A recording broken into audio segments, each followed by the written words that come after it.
I'll be going over Mullen Automotive, ticker symbol MULN. I'll be showing you some chart patterns and some support and resistance levels to watch out for. Um, we do have a high short interest, and I don't think they were thinking this is a bad company or anything, but I think it's because Mullen Automotive got into the market at a bad time. They got in November, and our bear market started in November 15th. So that brought the stock down, and there was a lot of shorting going on. So they were shorting this thing down to pennies. So if you got into these ranges, like under $5, that's very cheap. This stock should be trading 8 to 15 bucks. So consider yourself lucky. We do have this cup and handle on the 2-hour chart, and cup and handles are very bullish. They lead to another move upwards, and those runs could last days or they could last weeks.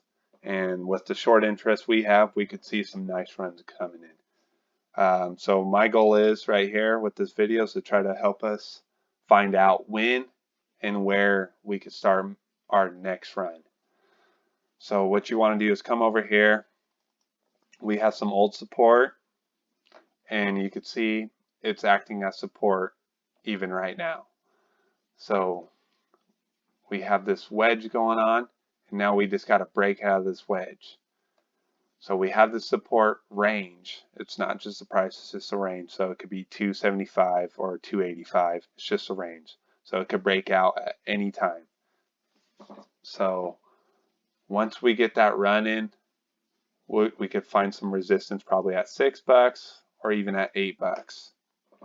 It depends on how far we push it, and if we get like a mini short squeeze, we could see this run very nicely to the $8. And if we don't get to $8 and we get to like $6, I'm sure we'll have some support levels at $5, and that's where we'll probably consolidate. And then we could start our bull flag or just consolidation. And we do have this trend line that could come play into the longer term too. So I extend that. So let's say if we got our run in and we're consolidating, we could still use this old trend line as a support area for the next leg up or possibly a leg down. It all depends on how strong this is. So as you can see, we're in that support trend right now, and we could bounce off it. So it's pretty much like adding up to this area.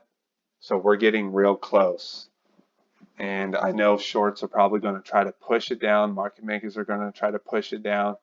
But, if the bulls are strong enough and they hold and they keep buying, we will get a nice solid run. And we will see $5, $6, possibly $8. So far, don't take the $8 as a peak, because it could always blow past it. It could see $10. It could see past $15. It depends on how far the bulls are willing to take it. If they keep buying and holding, and shorts keep trying to short on top of shorting, it's just going to be a domino effect of buying pressure, because they'll just get squeezed out while we're just continue buying and holding. So this is how I view it, and I think we're going to get our next run pretty soon. Even if we don't, we could still consolidate in these ranges from $4 to $3, and then we could continue to bounce off this trend line and then start moving up with the trend line. So there's different ways it could play out. This is pretty much all I got right now, and then we'll see what happens. If this thing does break down, we could see like $2.22 to $2 range. And if you haven't got into Mullen yet, and if you're looking to invest in Mullen, start small. If you're scared it might break down, get in these ranges right here, and that way if it does break down, you could add more money to the $2 ranges. So you don't want to miss out on the run in FOMO, because if this thing decides to take off, you know, you're going to be chasing, and you kind of want your foot into the stock right now so you're comfortable. You don't have to FOMO buy. Yeah, that's pretty much all I got. And if it helps you out, cool, sweet. And definitely try to take other people's point of view of how they see it. That way you're very well rounded of how these stocks could react. So yeah, that's it.